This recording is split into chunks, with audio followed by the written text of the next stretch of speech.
Hello, everyone, and welcome back to my channel. I am Sierra Bazell, and we have a special guest with us today. Today, we have Dr. Samm, and I will allow her to give you a little bit of information about herself. Welcome, Dr. Samm. Thank you so much for having me. I am Dr. Samm Pryce. I'm a licensed naturopathic physician. I'm an expert in natural medicine through my #1 best-selling book, my concierge medical practice, my live event, Vital the Experience. I help to bridge conventional and alternative medicine to transform your illness into wellness. And I am so excited to be here. Thanks for having me. Oh my goodness, thank you for being here. Today we want to talk about diabetes. We have a lot of people, in the United States and in the world in general now who are dealing with this issue of diabetes. And we want to just give you some information about diabetes and how we can use diet, supplements, and different things to help our bodies to heal. So, Dr. Samm, can you tell us what causes diabetes? Wow. So there's actually 3 different types of diabetes. So Mm-hmm. let's do 3 different types of diabetes so we understand the difference. Mm-hmm. Type 1 used to be called juvenile diabetes because we used to see it in kids, right? Mm-hmm. And kids usually. That's actually when the pancreas, an organ in your body that secretes insulin, stops working. Okay. And what we used to think was that it was really an autoimmune disease where a toxin or a virus or something like that attacked the pancreas and destroyed the beta cells that release insulin, which is the hormone that we're talking about when we talk about diabetes, period. Okay. Mm-hmm. It is not called juvenile anymore because we have quite a few people who have type 1 as type 2 develops into type 1. So that's type 1. Type 2 means that your pancreas isn't utilizing the insulin correctly. Mm-hmm. Um, Now we're seeing kids with type 2 diabetes, which is really sad. It used to be that you would see it like later in life, maybe after your 40s or whatnot. But with our kids getting larger, overweight, and eating certain types of foods and having lack of exercise and whatnot, we see quite a few children with type 2 diabetes. Mm-hmm. Type 3 is called gestational diabetes, and this only happens in pregnancy. Mm-hmm. And usually it's caused by the fact that the woman has an excessive amount of hormones being produced, right? It usually goes away after the pregnancy once she delivers the child, but that woman is at an increased risk for type 2 diabetes in the future. So those are the different types. So what is super important is that type 1, where you've got a virus or a toxin that attacks the pancreas, Mm-hmm. might not be preventable. Yes, we want to try to avoid autoimmune diseases and things like that. But type 2, definitely preventable. It is literally 90% preventable by diet and lifestyle. And that's super, super important. So even if you are at a pre-diabetic state, so that would mean that does some lab work and your glucose or your insulin is off, let's just say off, Mm-hmm. can decrease the risk factor by 60% with just diet and lifestyle. It's completely preventable. And so it's really hard to see patients, especially African American patients, because we're at an increased risk factor right now for diabetes. Because maybe it's socioeconomic, I'm not really sure, but we see quite a few African Americans with diabetes. Mm-hmm. And it's preventable with diet and lifestyle. Mm-hmm. So, I did my residency with Peter Diadamo. He's the author of Eat Right for Your Blood Type. So I have a master's in blood type science. And I feel like if you just can eat according to your blood type, which is a genetic-based diet, Mm-hmm. you are more likely to decrease your risk factor, let's say. Wow, that's very interesting. I've done a little bit of study on the blood type diet, but not too much. So to say that eating for your blood type can decrease this risk factor is amazing. Yes. Wow, Yes. that's really Everybody needs to know their blood type. hmm Wow, that is really good. Now, what habits put people at a risk for developing diabetes? Smoking, Hmm. lack of sleep, dehydration, not pooping. Not pooping. Everybody's like, oh my God, don't tell me about that. Don't talk about it. Don't talk about it. We have to poop. There are toxins in our body. Not eating the proper foods, which we've already talked about, right? Hmm. Lack of exercise, lack of movement. So if you're not properly hydrated, you can't actually push the toxins out, right? Hmm. If you're not sleeping correctly, you're actually at an increased risk factor of developing diabetes because sleep actually affects leptin, ghrelin, and insulin, those three specific hormones in your body. So you have to Hmm. get hours of sleep every night. Got to move around. So it's lifestyle, Hmm. eating fast foods, eating late at night. There's a Hmm. things that we can do, lifestyle factors that affect our risk factor for diabetes. Wow. Oh my goodness. You wouldn't think that sleep would be tied to diabetes, but that's really Yes, good. ma'am. So you Yes, need ma'am. those 8 hours of sleep every night. And if you're a person Absolutely. that gets, broken sleep, or maybe someone who works third shift, that could Oh, probably. third shift is really bad. So the less sleep you get, it's an inverse proportion. So the less sleep you get, the increase your cravings are and your appetite, specifically for carbohydrates, which Hmm. then turns to sugar in the blood. So that's where you get the sleep and diabetes correlation. Wow, that's really good information because I'm sure that not most people know that. They think, oh, well, I can just catch up on the sleep later and it'll be fine. No, you got Wow. to get it every night, every night. Wow, that's really good. What can a person do to avoid diabetes? So, for a person like me, I have a family history of diabetes. My grandmother, when she passed away, her diabetes had gotten completely out of control. My dad was pre diabetic, but he kind of listened to me and changed his diet. So, things have gotten better for him. Good, Um, good. yes, but what can we do to make sure that we are decreasing these risk factors? I'm so happy that you brought up the genetic factor because, Mhm. yeah, there is a genetic factor that goes along with diabetes. And, I'll have patients come in and they're like, well, my aunt has it, my mom has it. I know I'm going to get it. Oh, well, you know what I mean? I'm just Mhm. destined to have diabetes. That's Mhm. not true. If you change your diet and your lifestyle right now, you can decrease that risk factor by 60%. So Mhm. we know that for a fact.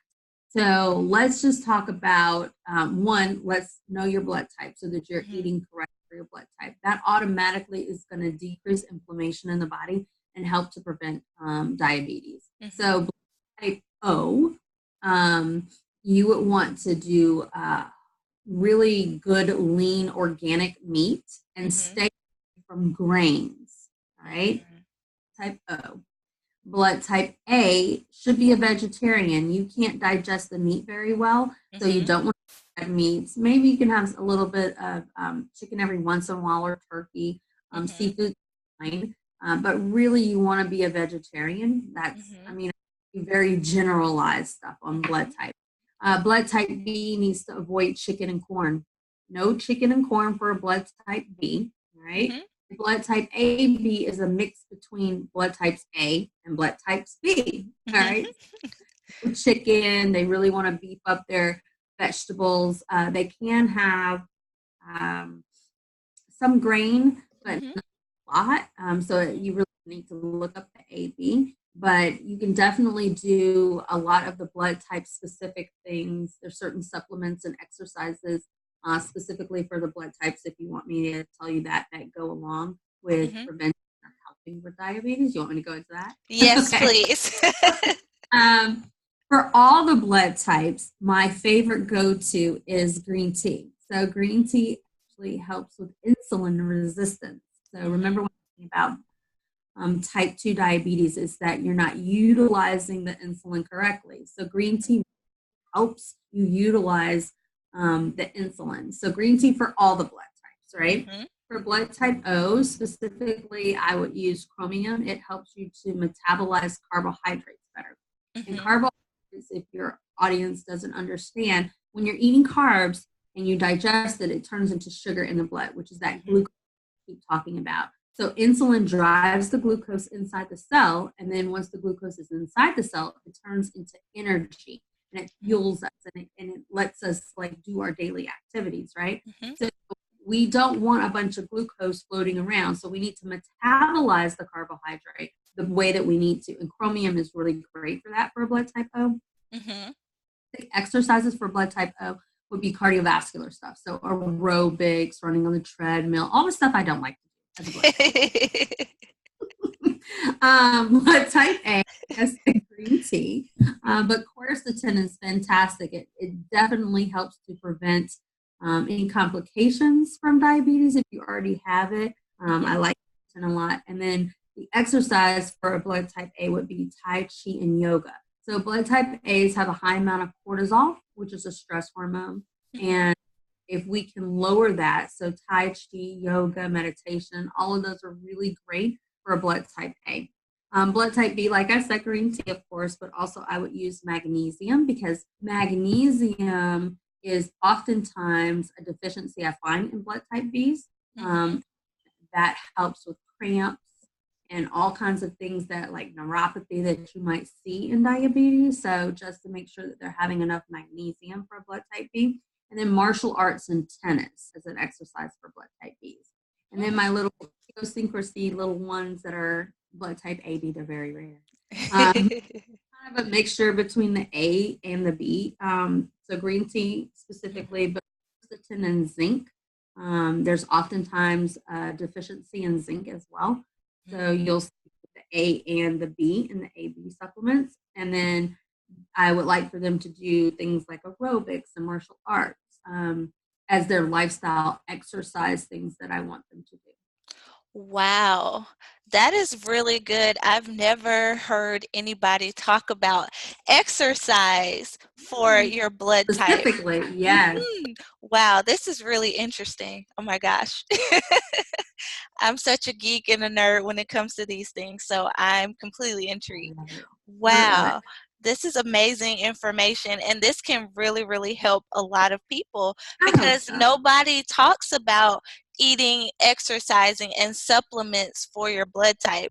People have, little information about a diet, maybe don't eat this, don't do this, but Mm-hmm. definitely not this information. So this is amazing. Now, you said that diet is extremely important for people who are dealing with diabetes. What about those who are dealing with gestational diabetes? Because as a doula, I do get a lot of these clients who say, oh, my doctor said that I have gestational diabetes. What do I do? Mm-hmm. So you're gonna do the same thing. So I would tell them OB. I don't do kids either, but I was pregnant. A little bit of, you know what I mean? So even patients that, get pregnant while they're in my practice and whatnot, they're still on the same blood type diet because it's Mhm, anti-inflammatory and it's actually genetic based for them, right? mhm, And so you want to avoid sugar as much as possible. And I think that like when I was pregnant, I know certain foods for my diabetic patients that are high, we call it high glycemic index, which mhm, means they spike your glucose, right? mhm, So bananas, grapes, carrots, even though you think that carrots are really great and they're a vegetable and everything, they have a high glycemic index. So I would avoid those things while you're pregnant. mhm, Just especially if you have a gestational diabetes, right? So mhm, just try to keep your sugar content as low as possible. You have to still have carbs while you're pregnant and whatnot. You need fuel for the baby, but just mhm. be aware of what you're eating and get good fats and good carbs and those types of things. So. Wow, that's really good information, because a lot of them are being placed on a diet that's like, oh, well, eat whole grains and eat this and eat that. And I'm always like, yeah, yes, that Increase your may not protein. be. Increase your protein. Yes. Yes, that's really good.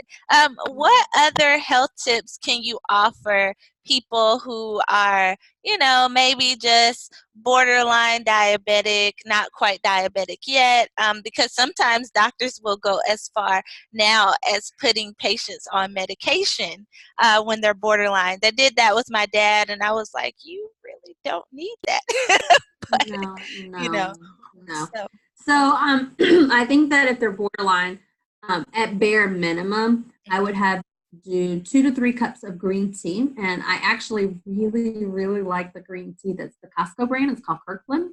Mhm, It's the tea bag kind, right? mhm, For a loose leaf, of course. But if you're going to use a tea bag kind, I like the Costco brand. It's called Kirkland. Um, mhm, so green tea, because we know that that helps with insulin regulation. mhm, Think that bare minimum of probiotic for digestive health. There's a lot to do with the way you digest your foods and things like that that affect diabetes. So definitely probiotic. Sleep, like I said, making sure that you're getting the proper sleep, and hydration. You need to drink half your body weight in ounces of water per day. mhm, Hydration is overlooked in our society, and it does a lot. It's going to help you eliminate toxins and whatnot and move the poop through. mhm. So I'm going to say a probiotic, hydration, sleep, green tea. Those would be my four, and a fish oil. So EPA, DHA, and a fish oil. So those 5 things. Oh, wow. Thank you so much, Dr. Sam. This was amazing. You You're gave us a welcome. lot of information that nobody else is offering. How can people find you if they would like more information or maybe to work with you? Yes, thank you, thank you. So I have a website. It is drsammnd.com. So that's DRSAMMN as in naturopathic, D as in doctor.com. And then Mhm. I have my wellness retreat, which is coming up next year in September. So you can find out information about that. It's vitalexperience.events. So that's V as in Victor, TAL experience dot events, EVENTS. Oh, thank you so much. And we You look are so forward to welcome. working with you in the future and maybe even having Thank you back to you. talk about something else if Oh, you would like to come back. I would love to. Thanks for having Thank me. I really you. appreciate it. Thank you so much, Dr. Sam. Thanks, guys. See you next time.